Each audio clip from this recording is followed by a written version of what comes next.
Okay, so the girls ran the bikes around for a little bit, and the valve tick has quieted down a little, but not a lot. And then the engine's smoking a little bit since switching to that semi-synthetic 10W40. So probably end up having to take the head off. And then Allie's bike here, this is a 250 four-wheel drive. So anyone that doesn't know the differences on the Suzuki's, you can go 2, 4 and diff lock, and then high, low, and super low, and then the reversers in the middle. And then they have an odometer. And then the two-wheel drive bike just has the reverser, and then of course the odometer.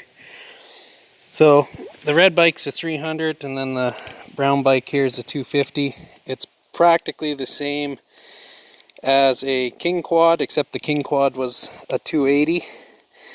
The guy before actually put King Quad fender flares on, but he didn't match up to the Quad Runner flares with the King Quad flares, and he put screws in to join them.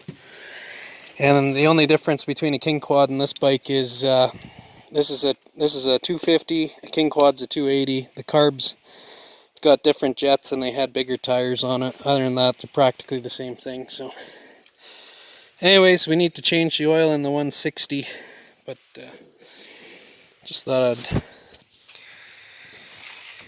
And then this is Emma's Jelly Bee, and it's a LT160e, and we're doing the same thing. We're just putting that synthetic Lucas in, and just quickly, it's pretty close to the same as the 300. The filter's here, the drain plug's underneath.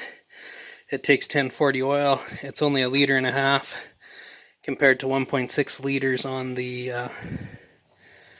1.6 liters on the 300 there.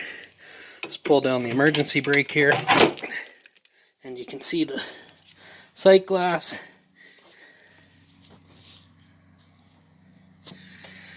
This bike's pretty good with the oil, so anyways, we'll get to changing it. So on the Suzuki, it's a little bit of a pain. They got the drain plugs up through the skid guard, the skid plate. So you gotta kind of wiggle your ratchet to get it up in there to get the drain plug out. Okay, and then not the biggest fan of Suzuki's oil filter access. You take that triangular lid off, and the nuts aren't 120 degrees. It's out slightly, so you have to rotate it when you put it back on to line them up, because the one is out just enough that you can't get it on. So there is one way that it goes. And on the 160, it's not quite as bad, because with the emergency brake on, it forces the rear pedal down so you can get at it. And you can see the sight glass, unlike the 300. So those are 10 mil bolts. You just pop out the 3, and the filter will be in there. And then again, the Wix filter, and that'll go right in there. And there's a particular way. If you notice, there's a hole on that side, and it's solid on that side. So obviously you put it in like that. So then with the filter sitting in there, it looks like that. And then, like I say, you just gotta rotate it to get the studs lined up proper. And then the lid's back on, and just go up here, top of the crankcase, there's a fail plug. You just spin that out.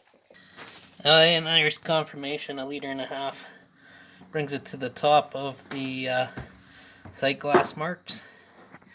And then again, it's 1.5 liters, and then it's the 10W40. So that's it. So then you just take this